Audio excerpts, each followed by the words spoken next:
નમસ્તે વિદ્યાર્થી મિત્રો, આપનું આ ચેનલ ઉપર હાર્દિક સ્વાગત છે. હું તમને આજે નાઉન અને જેન્ડર ભણાવીશ. ઓકે, નાઉન અને gender. Noun and gender. Gender નો મતલબ થતો હોય છે લિંગ. હવે આપણે આગળ નાઉન ને સમજેલા. નાઉન એટલે શું? સો નાઉન એટલે દુનિયામાં દરેક વસ્તુનું એક નામ હોય છે અને જે નામથી આપણે એને બોલાવતા હોઈએ છીએ એને જ આપણે નાઉન કહેતા હોઈએ છીએ. મીન્સ દુનિયામાં જેનું પણ અસ્તિત્વ છે તેનું કોઈને કોઈ નામ હોય છે અને જે નામથી આપણે એમને બોલાવતા હોઈએ છીએ એને જ આપણે શું કહેતા હોઈએ છીએ? નાઉન કહેતા હોઈએ છીએ. સો નાઉન ને જેન્ડર ની કેટેગરીમાં આપણે ચાર વિભાગમાં વહેંચીએ છીએ. ફર્સ્ટ છે મસ્ક્યુલિન જેન્ડર, સેકન્ડ છે ફેમિનાઇન જેન્ડર,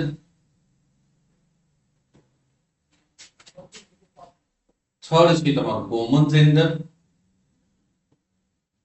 અને લાસ્ટ છે તમારું ન્યુટર જેન્ડર. ઓકે, સો નાઉન ને આપણે ટોટલ ચાર કેટેગરીમાં વિભાજિત કર્યું. મસ્ક્યુલિન એટલે એને આપણે પુલ્લિંગ કહેતા હોઈએ છીએ, કે જેમાં લિંગ પુરુષવાચક હોય છે, જેમાં લિંગ પુરુષવાચક હોય છે. એક્ઝામ્પલ તરીકે lion, father, horse, dog, tigers. So means noun ને આપણે ટોટલ ચાર કેટેગરીમાં વિભાજિત કરતા હોઈએ છીએ. Masculine gender, feminine gender, common gender અને neuter gender. Okay, so masculine gender એટલે પુલ્લિંગ, કે જેમાં લિંગ કેવું હોય છે? પુરુષવાચક. એમાં કોણ કોણ આવે? Lion, father, horse, dog, tiger. So બીજા બધા ઘણા પણ આવી શકે. તો મીન્સ જેનો પણ લિંગ પુરુષવાચક હોય એને આપણે કયું જેન્ડર કહેતા હોય છે? મસ્ક્યુલિન જેન્ડર કહેતા હોઈએ છીએ. ફેમિનાઇન એટલે કે સ્ત્રીલિંગ, જેમાં લિંગ સ્ત્રીવાચક હોય છે, જેમાં લિંગ સ્ત્રીવાચક હોય છે. ફોર એક્ઝામ્પલ લાયન છે તો એનું ફેમિનાઇન જેન્ડર શું થાય? લાયનિસ. ફાધર છે તો એનું ફેમિનાઇન જેન્ડર થાય મધર. હોર્સ છે તો એનું ફેમિનાઇન જેન્ડર થાય મેર. ડોગ છે તો એનું ફેમિનાઇન જેન્ડર થાય પીચ. ટાઈગર છે તો એનું ફેમિનાઇન જેન્ડર થાય ટાઈગ્રેસ. ઓકે, સો ફેમિનાઇન જેન્ડર એટલે કે જેમાં લિંગ સ્ત્રીવાચક હોય છે. તેમાં કોણ આવે? લાયનેસ, મધર, મેર, પીચ, ટાઈગ્રેસ. ઓકે, સો મીન્સ ફેમિનાઇન જેન્ડર એટલે કે મીન્સ એવા નામ કે જે પોતે બાળકને જન્મ આપી શકે છે. સો મીન્સ એવા નાઉન કે જે પોતે બાળકને જન્મ આપી શકતા હોય એને આપણે કયું જેન્ડર કહીશું? ફેમિનાઇન જેન્ડર કહીશું. ઓકે, ચલો હવે અહીંયા કોમન જેન્ડર. કોમન જેન્ડર એટલે કે આપણે કહેતા હોઈએ છીએ સામાન્ય લિંગ. ને આનો મતલબ શું થાય?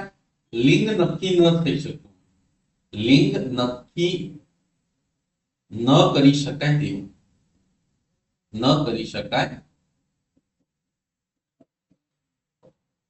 ઓકે, સો કોમન જેન્ડરમાં કોણ આવે? કે જેમાં લિંગ આપણે નક્કી ન કરી શકતા હોય. એક્ઝામ્પલ તરીકે doctor, teacher, student, baby, infant, child. Infant હશે,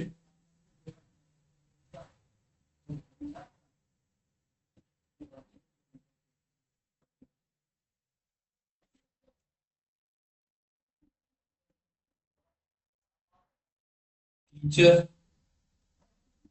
baby, infant, child, student. So means common gender એટલે કે એવા જેન્ડર કે જેમાં આપણે લિંગ નક્કી ન કરી શકીએ, કે જેનું લિંગ નક્કી ન થઈ શકતું હોય એને જ આપણે કેવા જેન્ડર કહેતા હોઈએ છીએ? Common gender. So means doctor, તો ડોક્ટરમાં મેલ, ડોક્ટર મેલ પણ હોઈ શકે અને ફિમેલ પણ હોઈ શકે. ટીચર, તો ટીચરમાં મેલ પણ હોઈ શકે અને ફિમેલ પણ હોઈ શકે. બેબી, તો બેબીમાં બેબી બોય પણ હોઈ શકે અને ગર્લ પણ હોઈ શકે. ઇન્ફન્ટ ચાઇલ્ડ, આ બધાનો મતલબ બાળક જ થાય, તો બાળકમાં બોય પણ હોઈ શકે અને ગર્લ પણ હોઈ શકે. સ્ટુડન્ટ, તો સ્ટુડન્ટમાં પણ બોય પણ હોઈ શકે અને ગર્લ પણ હોઈ શકે. સો મીન્સ એવા નાઉન કે જેમાં લિંગ આપણે નક્કી ન કરી શકતા, મીન્સ એ સામે વ્યક્તિ આવે ત્યારે જ આપણને ખબર પડે કે ડોક્ટરમાં ફિમેલ ડોક્ટર છે કે મેલ ડોક્ટર છે. હા, અથવા તો બાર બોર્ડ મારેલું હોય તો આપણે એનું મીન્સ આપણે એની ખબર પડે કે મીન્સ અંદર મેલ ડોક્ટર છે કે ફિમેલ. બાકી જો બોર્ડ મારેલું ન હોય બહાર, તો ડોક્ટર ની અંદર મેલ પણ નીકળી શકે અને ફિમેલ પણ નીકળી શકે. ઓકે, હવે લાસ્ટ છે ન્યુટર. ન્યુટર એટલે કે જેને લિંગ ન હોય, મીન્સ નિર્જીવ વસ્તુનો સમાવેશ થાય છે. કોનો સમાવેશ થાય છે ભાઈ? નિર્જીવ વસ્તુનો સમાવેશ થાય છે.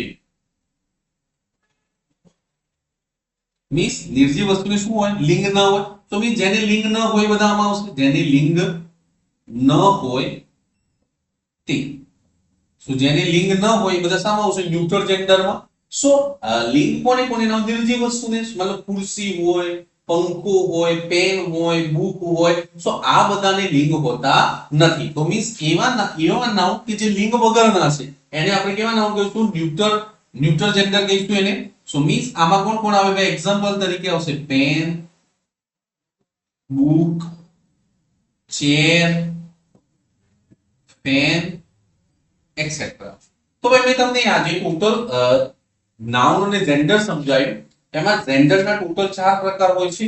કયા કયા? મસ્ક્યુલિન, ફેમિનાઇન, કોમન અને ન્યુટ્રલ. મસ્ક્યુલિન જેન્ડર કે જેમાં લિંગ કેવું હોય? પુરુષવાચક. ફેમિનાઇન જેન્ડર કે જેમાં લિંગ સ્ત્રીવાચક હોય. કે મીન્સ એવા નાઉન કે જે પોતે બાળકને જન્મ આપતા હોય બધા ફેમિનાઇન જેન્ડરમાં આવશે. ઓકે, કોમન જેન્ડર એટલે કે જેમાં લિંગ નક્કી ન થઈ શકે, મીન્સ એમાં મેલ પણ આવતા હોય અને ફિમેલ પણ આવતા હોય. અને ન્યુટ્રલ જેન્ડર એટલે કે જેને લિંગ ન હોય એવા નામ. સો મીન્સ નિર્જીવ વસ્તુનો આમાં સમાવેશ થાય છે. તો હોપ તમને આ મેં નાનકડો ટોપિક સમજાવ્યું નાઉન અને જેન્ડર, એમાં ખબર પડી હશે. ઓકે, તો આજે આટલું જ. મળીશું નેક્સ્ટ લેક્ચર. ઓકે, ચલો.